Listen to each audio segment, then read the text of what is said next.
고요한 삶을 사모해라. 나 그렇게 쓴 적 없어요. 하라.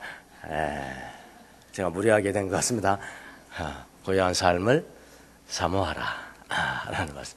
제가 좀 목감기가 걸려서요. 오늘 좀 허스키한 보이스로 낮게 이야기하겠습니다. 귀를 쫄긋 세우시고 들으시길 바랍니다. 우리의 마음의 고요함, 마음이 고요하다. 어떤 사람은 영혼이 참 고요하다. 그런 사람 있죠? 어떤 사람 만나면 너무 시끄럽다. 어떤 사람 만나면 고요하다. 그런 사람 만나면 내가 더 고요해져. 그래서 마음의 고요함이라는 것은 우리 그리스도인들에게 축복입니다. 이건 제 이야기가 아니고요. 옛 성인들이 다 그래서 고요함의 축복이라 그렇게 이야기를 했습니다. 고요한 영혼은 축복받은 영혼이에요. 고요함을 주신 것은 하나님의 은혜지요. 하나님의 은혜예요. 그러니까 하나님의 은혜를 진짜 받은 사람들은요, 자기가 알아요. 내가 이상하게 고요해져요. 근데 그거를 계속 유지할 수 있는 그릇이 없어서 금방 흐트러지고 말 뿐이지. 그래서 고요함이라는 것은 하나님이 주신 은혜입니다. 그 은혜를 계속해서 유지하고 살아가면은 고요한 사람이 되는 거죠. 근데 계속 유지하고 살아가게 만드는 도구는 무엇이냐? 그게 훈련이고요. 그게 금욕적 삶이에요. 은혜는 내용이고요. 금욕적 삶은 뭐라고요? 그릇이라고요. 근데 우리 그릇 노릇 잘 안 하려고 그러잖아요. 그래서 은혜를 받고도 잠시 고요했다가 다시 제 상태로 가버린 이유가 바로 거기에 있습니다.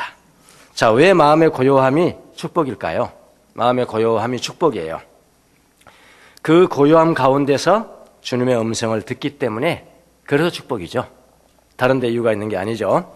그래서 마음의 고요함은 침묵에 의해서 획득이 된다. 그렇게 이야기합니다. 이 침묵은 외적인 침묵도 필요하지만 외적인 침묵은 뭐죠? 시끄러운데도 좀 떠나서 있는 거예요. 평소에 살아가는 직장이 시끄럽고 가정이 시끄러워서 좀 이렇게 떨어진 산에 가서 뭐 며칠, 일주일, 뭐 한 달 이렇게 살아가는 삶. 그 외적인 침묵을 위해서 그렇게 가는 거죠. 대단히 중요한 훈련 중에 하나였습니다. 그래서 그런 가톨릭 신자들은 퇴수회, 영어로는 리트리트 그러죠. 리트리트, 뒤로 물러난다. 그런 이야기잖아요. 근데 우리 개신교회는 물러나긴 하는데 너무 또 시끄러워. 그게 기도원이라고 이야기하는 거죠. 예. 조용하게 물러났는데 너무 또 시끄러워. 그건 퇴수회가 아닙니다. 침묵. 외적인 침묵도 대단히 필요합니다. 그런데 침묵하면 더 중요한 침묵이 있는데 외적인 침묵보다도 내적인 침묵이 더욱 중요합니다. 외적인 침묵이라는 것은 조용한 장소로 피난 가면 그만이에요. 그렇죠? 아무도 뭐 만날 수 없는 곳으로 피난하면 외적으로는 조용하잖아요. 외적인 침묵만 필요하다면은 조용한 장소로 피난을 가면은 해결이 됩니다. 근데 중요한 것은 내적인 침묵이죠. 조용한 장소에 가 있다고 해서 마음의 고요함이 획득되는 것은 아닙니다. 고요한 장소에 가 있어도 내면의 소음이 얼마나 많은지 알 수가 없습니다. 해보신 분은 알아요. 네, 조용한 곳에 갔는데 엄청 시끄러워. 왜 그럴까요? 내 내면이 시끄러워. 자, 내면의 소음. 내면의 소음은 그냥 없어지는 것이 아니고요. 훈련과 고행을 통해서 극복되는 것입니다. 언젠가 내면의 소음 제가 말씀을 드렸습니다. 굉장히 중요한 것이기 때문에 잠깐만 또 합니다. 내적인 침묵이 중요한데 왜 내적인 침묵이 중요하냐면 내적인 소음이 너무나 많기 때문에 그래요. 내적인 소음 중에 하나가 뭐죠?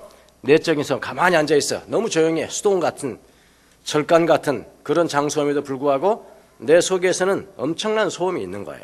내 마음속에는 엄청난 소음이 있는. 무슨 소음이 있을까요? 자꾸 뭔가 생각해. 생각. 그러면 깊은 영적인 삶에 들어가면 생각을 중지하라는 거지.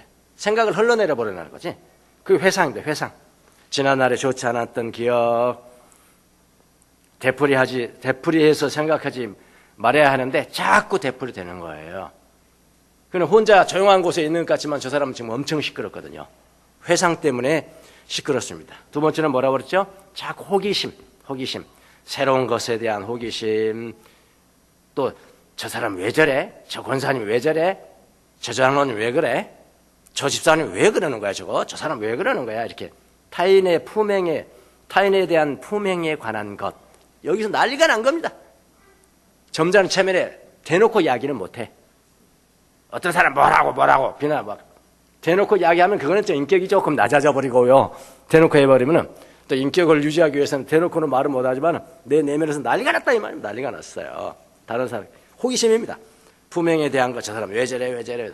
또 지적인 호기심 이런 것들은 다 뭐냐면은 내적인 소음이라고 그랬습니다. 내적인 소음. 그 다음에 두 번째는 뭐냐면은 내적인 논쟁. 외적인 소음이 없는 곳에 있음에도 불구하고 내적인 논쟁이 얼마나 많이 일어나는지 모릅니다. 뭔지 아십니까? 가만히 뜯어보면요. 사람들이 나를 어떻게 보는 거야 이거? 사람들이 나를 어떤 사람을 보는 거야? 그러면 저 사람은 나를 이상하게 보는 것 같은데? 그리고 서로 싸우는 겁니다. 보이지 않는 적과 막 내면에서 싸워. 그걸 뭐라고 그래요? 내적인 논쟁. 이런 내적인 논쟁을 잠재우려면 어떻게 해야 됩니까? 어떤 신앙이 있어야 돼요? 사람들이 나를 어떻게 보든 나는 개의치 않는다. 이겁니다. 사람들이 나를 어떻게 보든 나는 개의치 않는다. 누군가 나를 부당하게 대하더라도 그 일이 나에게 해를 끼치지 않는다. 인간의 판단은 아무런 가치가 없다. 뭐 이 정도의 내공이 있어야죠. 내공이 쉽게 말하면. 이 정도의 내공이 있어야 내적인 논쟁이 그쳐지지. 그 훈련이 되지 않으면 항상 논쟁하는 겁니다. 저 사람 나를 어떻게 생각하지? 저 사람 나를 이상하게 생각하지? 저 사람 내가 죽여볼까? 한번 싸움해버릴까? 한번 말해볼까? 막 이러고 난리가 나는 겁니다. 얼마나 시끄럽겠어요?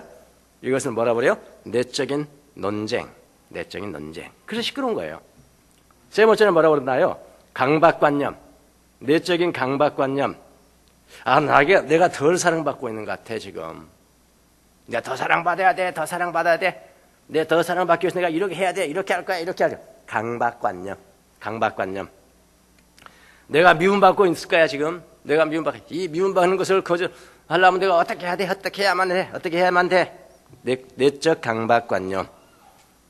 내가 괴로움 당하고 나는 이해받지 못한다고 자기 자신이 믿는 겁니다. 이런 사람 복잡해집니다. 참 복잡해. 그렇게 설명해도요. 아니야, 나는 아니야, 그래도 나는 아니야. 이렇게 하는 거. 그런 것들은 다 내적인 강박관념.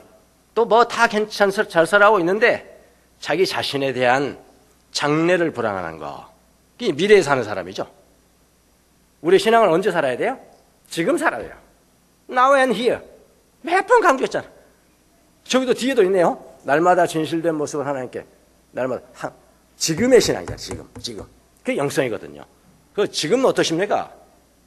그런데 늘 미래에 대해 장래에 불안해. 내 자신도 장래에 불안하고 가족의 장래도 불안해하는 거. 이게 다 뭐라고요? 내적인 강박관념. 시끄러워. 너희는 고요함이 없어요. 네 번째, 자기 자신에 대한 걱정이 내적인 소음입니다.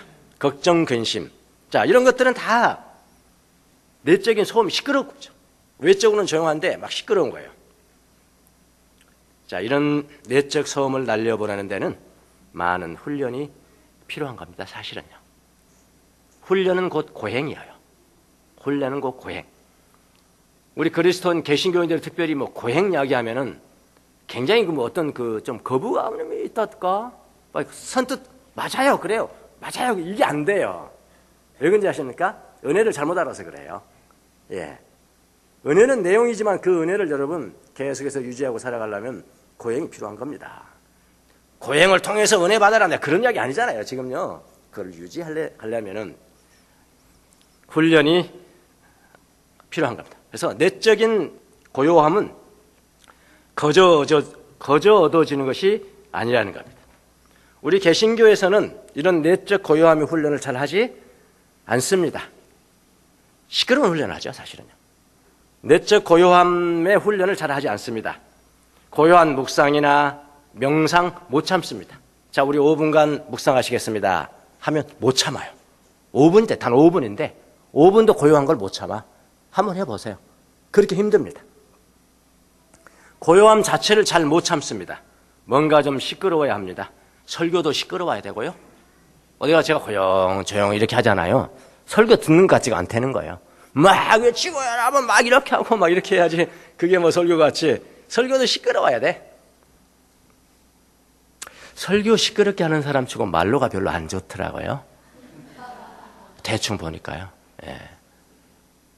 설교 시끄럽게 한다고 되는 게 아닙니다. 예. 그 정도 흥분시킬 수는 있어요. 누구처럼? 히틀러처럼. 사람을 흥분시킬 수 있어요. 눈물 나게 할 수도 있습니다. 히틀러처럼. 근데 남는 게 뭡니까? 아무도 없어요. 설교도 시끄럽게 해야 되고 기도도 시끄럽게 해야 되고. 예? 뭐라 조용하게 기도하니까 난 이거 직성이 안 맞아. 난 이거 직성이 안 맞아. 기도가 직성입니까? 어? 그렇게 이해하는 사람들 얼마나 많은지 몰라요. 봉사도 조금 시끄럽게 떠들썩하게 해야 직성이 풀린다고 이야기합니다. 몇 년 전부터 우리 개신교에서 가톨릭으로 떠난 사람들이 많아졌습니다. 가톨릭에서 개신교로 온 사람 별로 없습니다. 그런데 개신교에서 가톨릭으로 떠난 사람들이 많습니다. 우리 교회 나오신 분들 중에도 있습니다. 잘 갔다 그랬습니다, 제가. 가톨릭으로 간 사람, 많은 가톨릭으로 간 사람들 여쭤봤어요. 왜 가톨릭으로 갔냐? 왜 개신교 가톨릭 갔냐? 그랬더니 가장 높이 차지하는 비율, 대답이 뭐냐면은 개신교는 너무 시끄럽습니다. 너무 시끄럽기 때문에 갔습니다. 이렇게 대답하는 사람들이 제일 많았다고 합니다. 새겨드려야 될 겁니다. 그래서 우리 내면의 시끄러움을 잠재우는 훈련이 일상생활 가운데 좀 행해져야 하겠다. 깊이 있는 신앙을 가지려면 저는 그런 생각을 합니다. 여러분, 제가 쓴 영혼의 어두운 밤을 보신 분도 계시지만 그 책 하나는 제가 인생에 대해서 소울, 사람은 영혼이잖아요. 사람 전체가 소울입니다. 소울, 영혼이에요. 이 영혼을 나타낸 다이어그램을 제가 그린 것을 본 적이 있으실 겁니다. 제일 큰 밖의 원은 뭐냐면은 오감을 통해서 인생은 다른 세계, 보이는 피조물들과 교통한다. 감각적 차원입니다. 감각적 차원. 그 다음에 뭐냐면은 그는 영적 차원이라고 했습니다. 정신적 차원, 스피릿입니다. 스피릿. 그 안에 뭐가 있냐면은 지성이 있고 기억이 있고 의지가 있고. 보셨을 거예요. 그 다음에 가장 내면에 가장 깊은 곳에 뭐가 있습니까? 하나님이 계시죠. 가장 깊은 곳에 하나님이 계세요. 그러면 우리가 예수 믿는 사람들은 하나님과 함께하는 삶이잖아요. 하나님의 현존 앞에 나아가는 삶이기 때문에 나의 진정한 자아는 어디에 있어요? 하나님 안에 있는 거죠. 맞죠? 그러니까 그 가장 깊은 하나님 안에 우리가 들어가기 위해서는 감각적 차원을 능가하고 패스하고, 그러니까 감각도 내가 아니다. 그 다음에 정신적 차원에 뭘 내가 생각하고 의욕하고 기억해내고 과거에 무슨 기억이 그것도 나 아니다. 더 깊은 차원에 어디로 들어가요? 그것들을 극복해야 내 자신이 나오는데 그것은 하나님이 계신 것이다. 아마 기억나신 분들은 기억을 해낼 수가 있었을 겁니다. 바로 그곳에 내가 있는 것이다. 그러니까 이건 뭐냐면은 그게 안 되니까 감각적 차원에 좀 잠을 재우기 위해서 그 감각이 어두운 밤, 생각을 잠재우고 내가 좋아했던 것들을 잠재우고 기억에서 비워내기 위해서 정신이 어두운 밤. 밤에 들어가면 누가 나를 방해를 못 하잖아요. 그거예요. 간단하게 말하면 영혼의 어두운 밤은. 그래서 비참하게 만들어서 옛날에는 감각에 의해서 딱 지배를 받고 막 이랬는데 이게 하나님이야 그런데 그게 아니라는 거예요. 옛날에 내 생각이 그렇게 내가 좋아하는 것들이 많은데 비참하게 지면 그것이 끊게 돼요. 끊게 되는 게 아니라 그것들이 나를 지배하지 못해요. 그런 사이에 하나님께서 싹 들어온다는 거죠. 이게 수동적 어두운 밤이죠. 제가 쓴 책의 주제는 그겁니다. 사실은요. 예. 그래서 인간은 내적인 소음을 지나서 내면의 고요함을 획득해야 비로소 자기 자신이 되는 거예요. 왜냐? 그곳에 하나님이 현존하고 계시니까.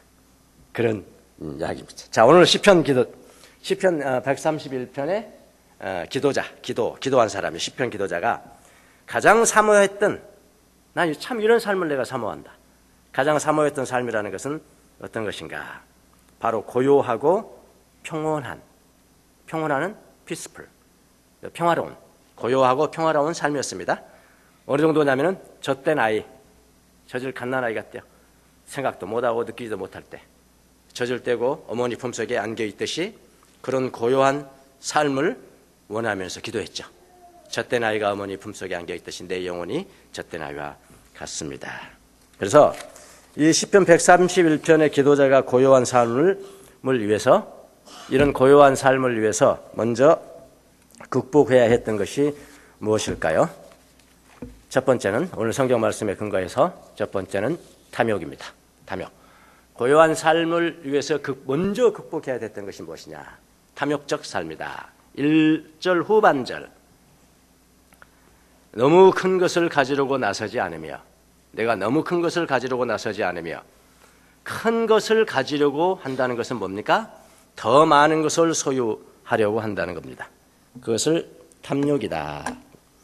탐욕이라는 질병이다. 그렇게 보면 됩니다. 탐욕이라는 질병이, 여러분, 탐욕이라는 질병은요, 원래 분노라든지 이런 것들은 내 내면에서 있어요.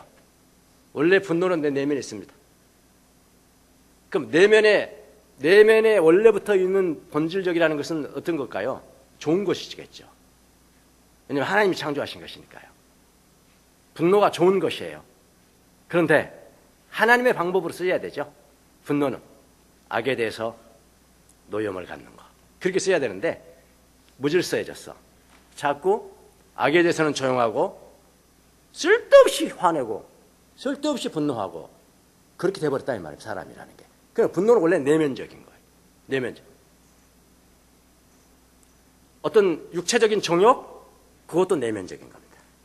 내면적인 거. 원래 중요한 부부간의 사랑과 또 건강한 2세대를 생산하기 위해서 그건 원래 주어진 겁니다. 원래 주어진 거. 근데 그게 잘못 쓰여져요. 잘못 쓰여지면 음란이 되는 거죠.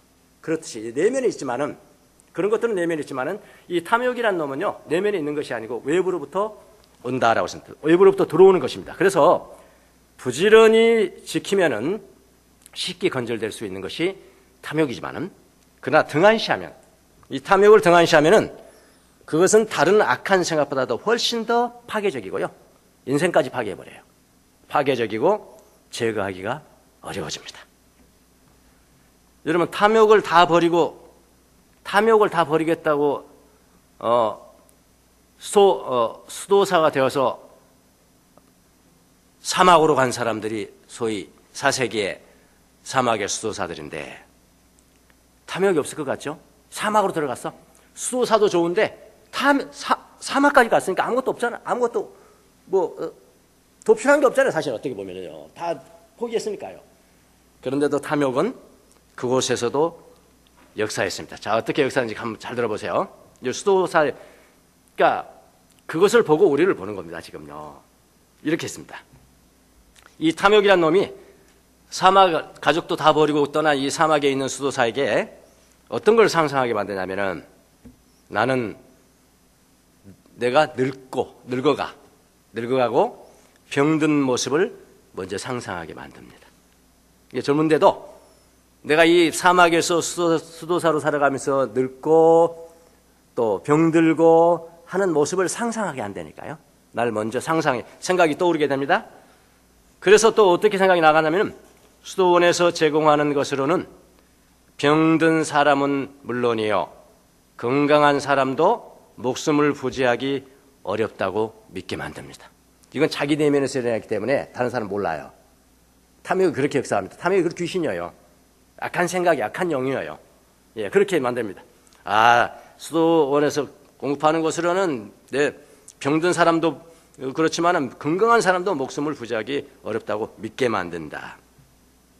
또 수도원 내에서 병자들은 전혀 보살핌을 받지 못한다고, 그래서 어느 정도 돈을 감추어 두지 않으면은 비참하게 죽을 수밖에 없다고 믿게 만든다. 점점 커가요, 이게. 그걸 극복하지 못하면 점점 커갑니다. 탐욕은 또 어디까지 가냐면은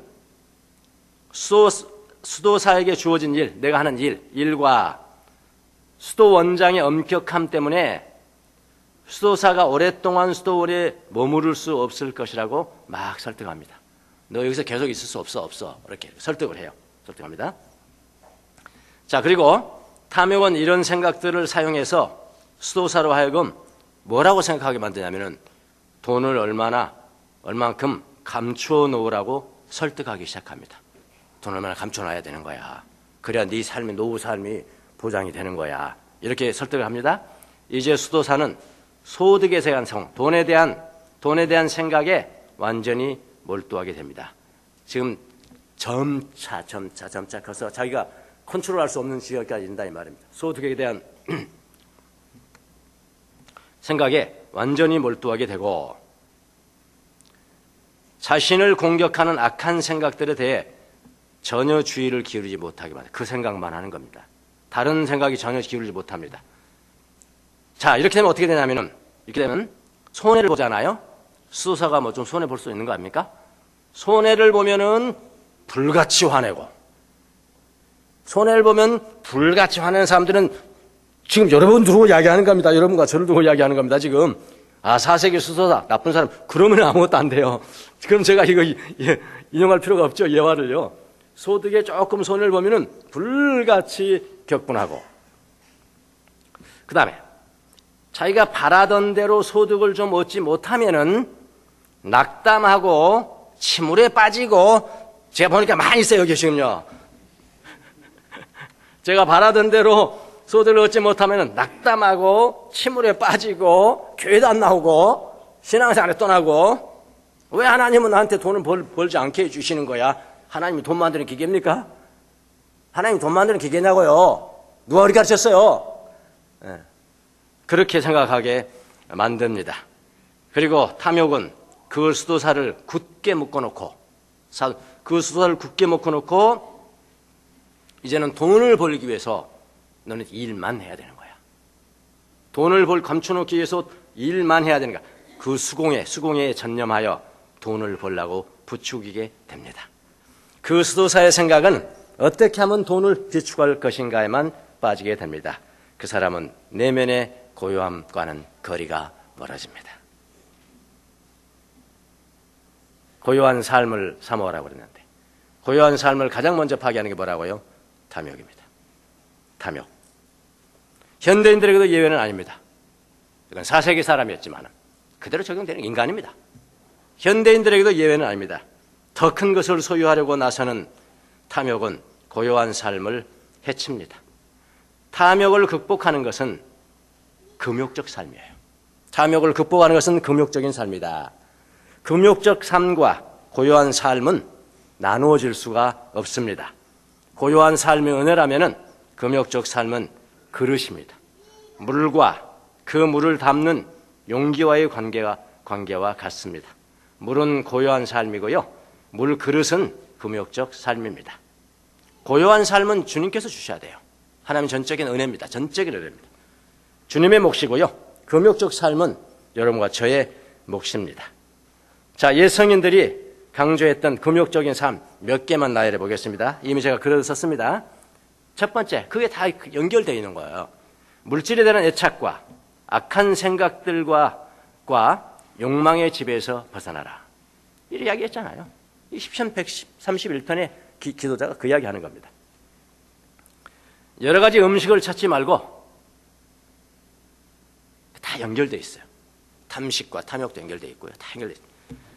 여러 가지 음식을 찾지 말고 검소하고 적게 먹어라. 이상한 것 같죠? 웃기는 것 같죠? 다 영적인 검증이 거쳤고요, 심적인 검증까지 다 거친 겁니다. 이게 지금. 예. 여러 가지 음식을 찾지 말고 검소하고 적게 먹어라.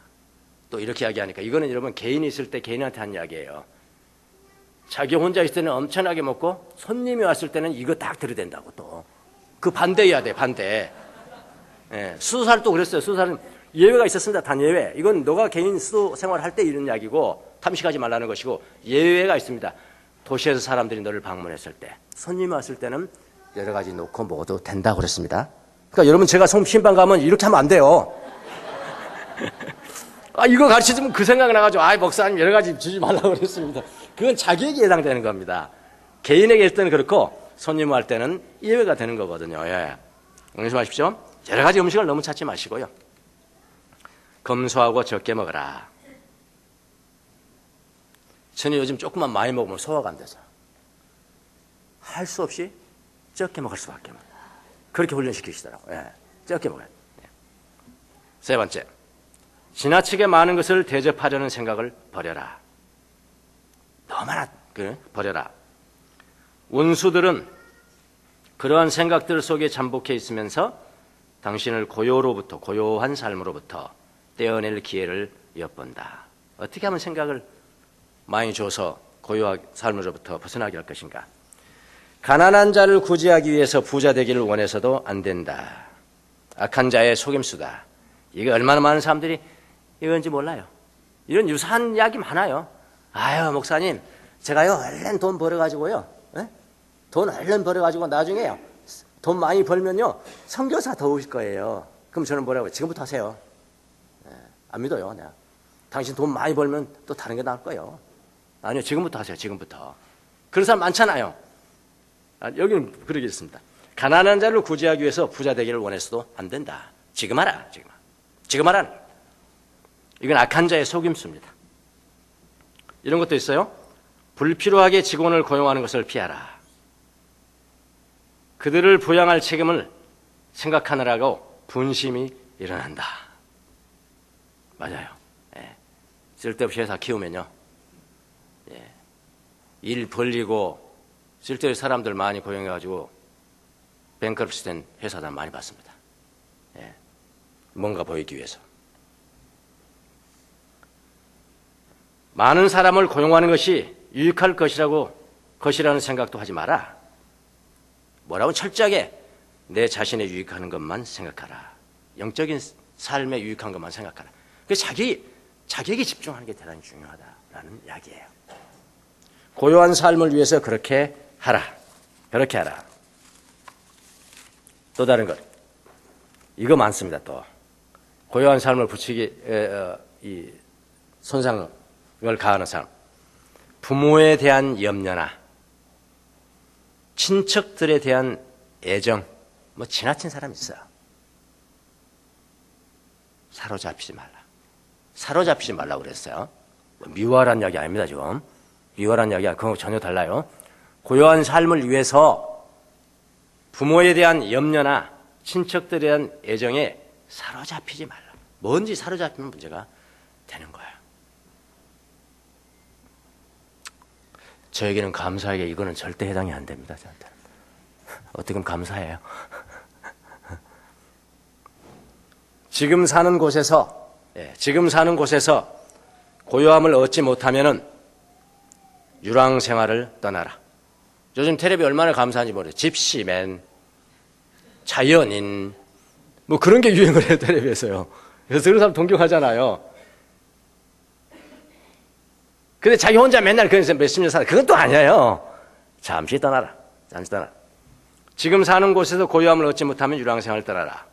유랑생활은 장소에 얽매이는 데서 해방시켜준다. 가끔입니다. 가끔 집을 떠나서 고요한 광야에서 지내라. 좋은 겁니다. 친구들과 끊임없는 만남을 피하라. 친구들을 되도록 만나지 않는 것이 고요에 도움이 된다. 새겨 들으세요. 이건 다 지금 경험에서 나온 것입니다, 여러분. 네? 여러분에게 정말 영적인 유익을 준 친구가 몇 명이나 있으세요? 몇 명이면 되겠습니까? 한 명이면 족합니다. 친구들 만나면 뭔 자랑 했다고 비교하게 되고요. 그래서 저는 그런 친구들은 다 끊어졌어요. 술 친구들 하나도 없습니다. 괜찮아요. 그래도 전 세계에 새로운 친구들 주시더라고. 누가요? 하나님 주시더라고요. 전 세계 영적인 친구들 주시더라고. 누가 주셨겠어요? 하나님 주십니다. 그래서 만나지 마세요. 자꾸. 정정 영적으로 도움을 주는 사람 한 사람이 좋게, 한두 사람이면 좋게요, 사실은. 쓸데없게 친구들 이렇게 많은 사람들이 있어요. 맨 친구들 만나 술 먹고, 술 처먹고, 술 먹는 게 아니야. 술에도 도가 있잖아, 도. 술도. 주도라면 주도. 근데 점점 시간이 간다? 이게 처먹는 거예요. 술도를 맞춰 술 먹는 게 아니라 처먹는 거라니까, 처먹는 거. 막 넣는 거라니까. 이거 하지 마요, 이거. 고요에서 떠나는, 이게 영적인 삶과는 전혀 다른 삶입니다. 고요한 삶과는 전혀 다른 삶. 지나치게 많은 사람들과 관계하지 마라. 당신의 지성이 산만해져서 고요를 해친다. 정말 클래식한 그 현실 삶 가운데 가르침이지만 이걸 새겨드려야 됩니다. 예. 지나치게 많은 사람들과 관계하지 마라. 당신의 지성이 산만해져서 고요를 해친다. 그럼 많은 만남 가지 않아요, 저는요. 만남 가지 않습니다. 영적인 삶이라도 그래요. 원체 지난번에 뭐 국가 조찬 기도를 국회 뭐 의사당인가 어떻게 산다나? 저한테 와달래요. 그런 것도 사모하는 사람들 많더라고요. 그럼 가봐야 돼, 국가 조찬 기도에 뭐 이렇게. 그래서 내가 가서 뭐 하는데요? 그랬더니 성경 봉독해 주세요. 뭐 내가 성경 봉독으로 거기까지 가냐? 됐다 난. 성경 봉독하는 뭐 거기까지 갑니까? 아무나 하면 되지 뭐. 누구는 성경 봉독, 누구는 뭐하고, 누구는 뭐하고. 뭐 행사하는데 막 무참게 목사들 몇십 명 세우고 행사하는데, 그리고 뭐 해주고 하는 거 사람들 다 거마비 줘야 됩니다, 여러분. 그 돈은 누구의 고스란히 누구 거예요? 행사하죠, 그 사람들 거예요. 평신도들 거라고요. 왜 그따위 짓 합니까?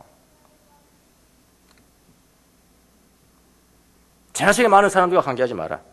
당신의 지성이 한만해져서 고요를 해친다. 마지막 하나만 할게요. 더 많아요. 수십 가지가 있어요, 사실. 근데 우리 현대인들에게 조금 의미가 있는 것만 제가 고른 겁니다. 거래할 때 약간 손해를 보는 편을 택하라. 약간 손해를 본다. 자기가 뭐 거래 잘못해가지고 수억, 수천만 원 손해 보는 건요, 자기가 잘못한 것이 아니라 별로 마음에 드는 거 없어.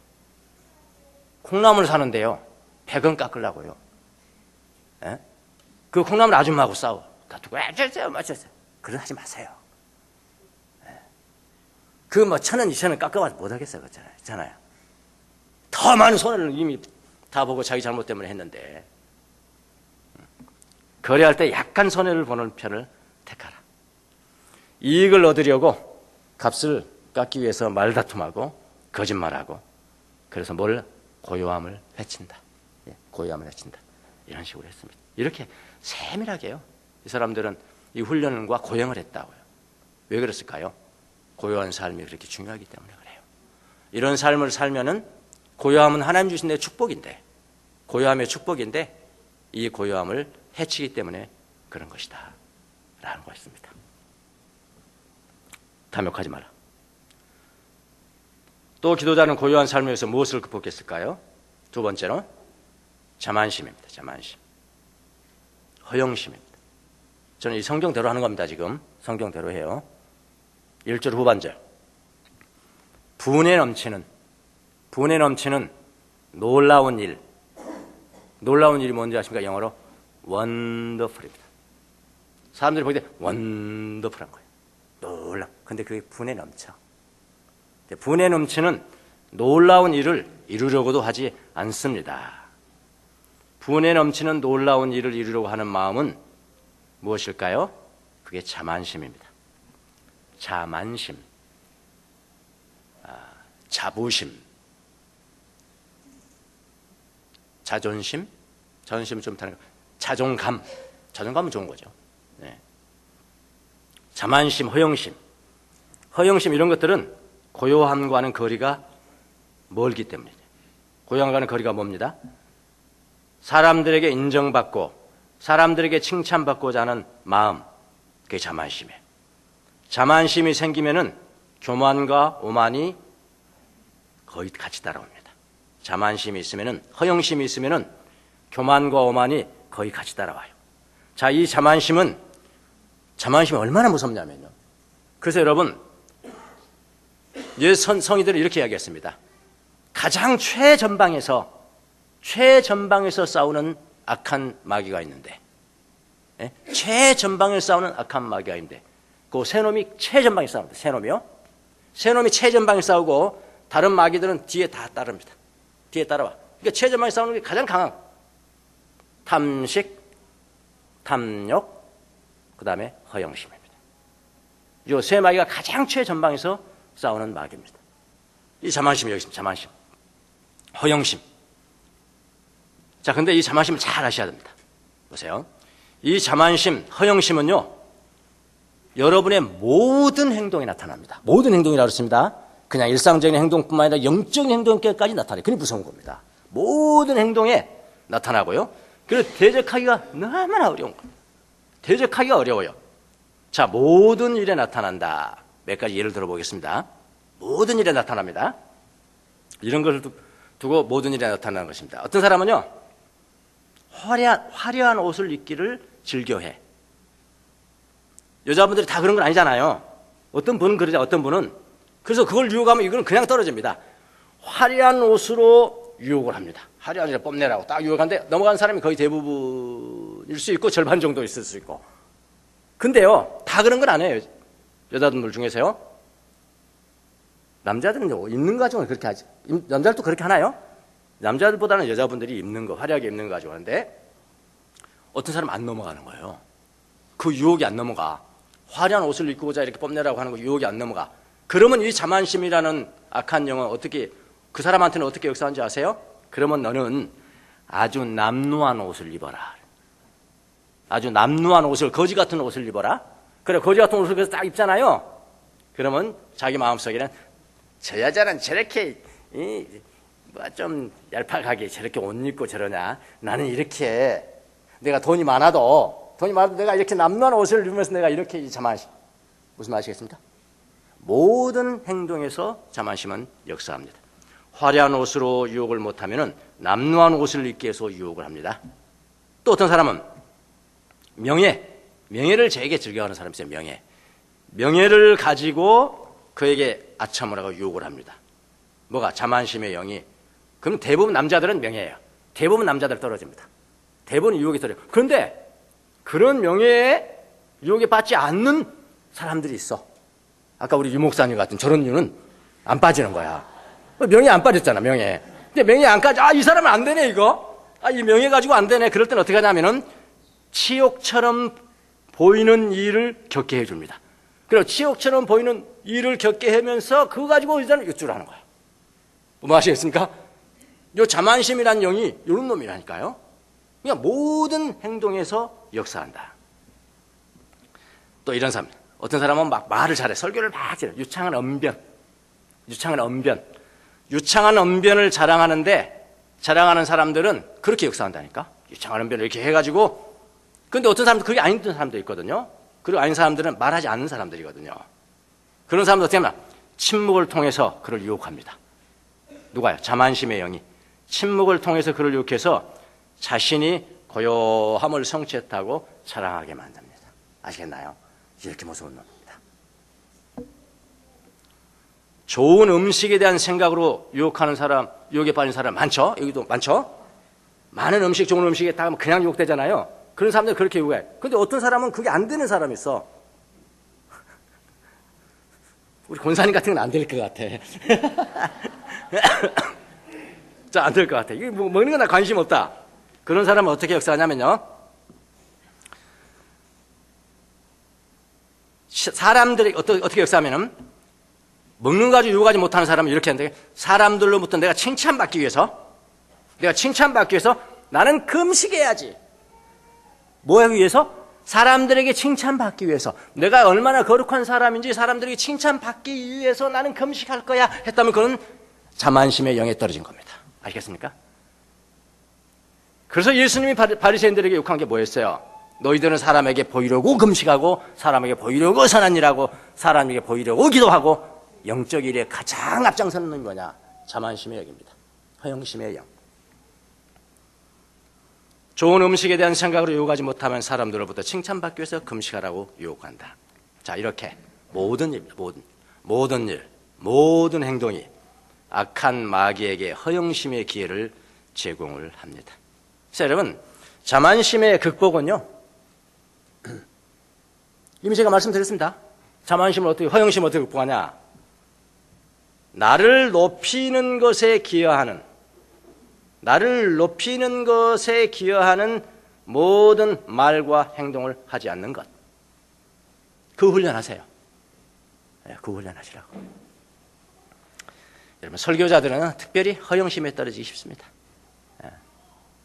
그리고 다 속아요. 자기가 경험하지 않는 것도 막 경험한처럼 막 하면요, 청중들은 다 속아 떨어집니다. 우리 목사님 최고. 그럼 또 그것도 우쭐해지. 그래, 상습범이 되는 거야. 상습 허영심으로 설교를 하는 거야. 특별히 대중 앞에 나서는 사람들은, 이건 대중 앞에 그냥 깜짝 놀랄 일을 시켰다? 그냥 엄전으로 혹은 무엇이든지 간에 내려가자마자 저기서 기다리는 놈이 있는데, 뭐 허영심의 막입니다. 뭐 역사해버려요. 무서운 놈입니다. 여러분은 젖된 아이와 같이 고요하고 평온한 삶을 사모하시는가요? 그 고요한 삶은 하나님의 현존이 있는 삶이기 때문에 하나님의 은혜이지만 그 은혜를 유지하기 위해서는 금욕적인 삶이 필요합니다. 금욕적인 삶을 어떻게 해야 되는 것인가? 지금 제가 다 말한 것 같네요. 거의 다 말했습니다. 네? 내적인 소음, 내적인 논쟁, 내 강박관념, 자기 자신에 대한 걱정, 염려, 이것들은 어떻게 하면 생각을 흘려내버리는 거예요. 이거 나 아니다 말이야. 내는 훈련입니다. 생각에 나를 내어주지 않는 그런 훈련이죠. 탐욕과 자만심도 악한 생각이잖아요. 생각. 다 흘러내리는 거예요. 결국 모든 생각에 나를 내어주지 않을 때 비로소 고요를 획득할 수가 있다. 고요한 삶은 축복입니다. 사모하시라고. 이 세상이 줄 수 있는 것은 일시적인 고요입니다. 돈 많이 벌면 고요하겠습니까? 잠시 그렇게 할 수 있을 겁니다. 잠시 그렇게 할 수 있어요. 그건 언젠가는 깨집니다. 이 세상이 줄 수 있는 고요는 언젠가는 다 깨지. 그러나 하나님께서 우리에게 선물하신 고요는 그것은 깨어지지 않을 수가 있습니다. 무질서한 애착에서 벗어나는 길이 오히려 깨어지지 않는 고요를 획득하는 길입니다. 여러분 모두가 다 고요한 삶을 사모하시고 이것을 위해서 내가 어떤 훈련과 고행을 해야 되는 것인가 깊이 성찰하는 여러분이 되시기를 예수님의 이름으로 축원합니다. 기도하겠습니다.